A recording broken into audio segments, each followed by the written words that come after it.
this tournament? No, first two I got. Second match, yeah, I was down 2-0. That little guy slicked me. He was quick. But the quarters, I think I was winning, but got behind. You know, I'm confident scoring where I need to score. Are you the comeback kid this year or what? No, I'm just clutch. It's always been a gene that I got. So, you know, Kenny says it to us every day. Winners win, and winners find ways to win. You recently moved to North Carolina. How's that helped with your training? It's awesome. I mean, you notice just the little things like my footwork.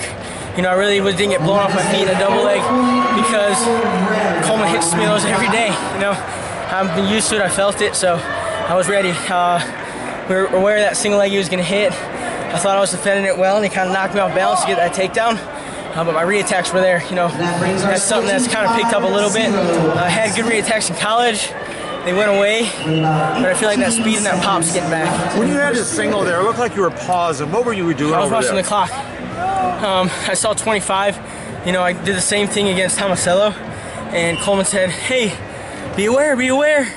So I was looking at the clock, waiting for it to hit 30 to get my one, then try and get two takedowns. So now, you guys said, you told me earlier that you guys work on that all the time. You know, not stopping when that shot clock, it's real clutch for you. So, you know, right there in that situation, it came up and it was great. Yep. And now you say that you feel like your footwork is better.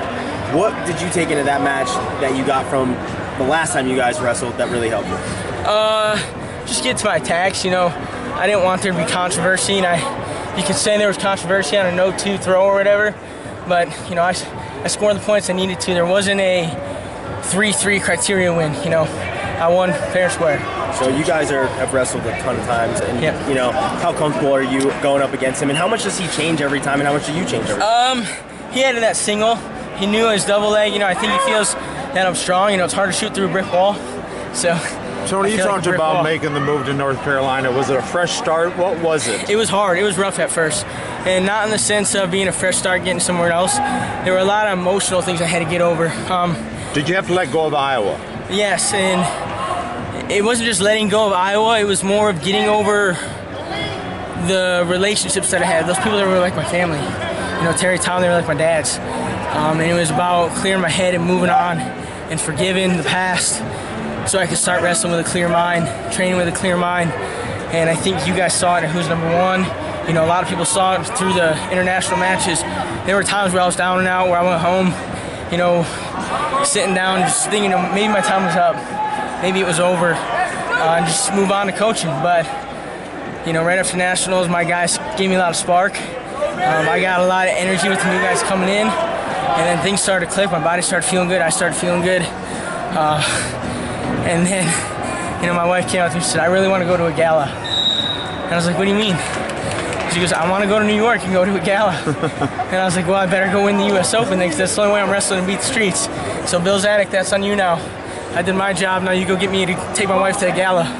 Tony, the crazy thing, you ended Coleman Scott's career, right? Last year's Olympic trials. I wouldn't say I ended it. I would say, I'm not going to say Coleman Pete past his prime, but I don't know if Coleman was in his prime that he was. You know, that when he won his bronze medal, beating all those tough guys, I think I had a lot of respect for him. I even told him after the match, and I think we worked great together. I feel like I've been with these guys forever now, and it's only been about a year. I think maybe a year from last week or something like that. And I love them. I love the family atmosphere. They love my family. I love their families. You've won a lot of down-to-the-wire matches in this tournament. I think going back to Hochstrasser and maybe you won against Cologne too, or coming from behind. Yeah, it was 8-6, 6-6, something like that. What enables you to perform in those clutch situations? Finding ways to win. You know, it's a hard thing to teach, and I think, yeah, it's not exciting to people, but at the same time, it makes matches exciting. And people get mad because I always come out on top. And get over it. I win. I'm gonna keep winning. I'm gonna win as much as I can until I'm ready to, you know, hang it up. You feel like you're, you know, like I said, we talked earlier. You said you kind of had to put it out there. Yeah, where's Nomad at? Where's Nomad? He's over there. He's actually doing commentary. You had to put it out there for the older guys. You feel like you did that today? I feel like I did, and I feel like it's just gonna keep going that way. You know, this group of guys, I think it's a special group. We've been together a long time, and I think we're gonna go out on our own terms when we're ready.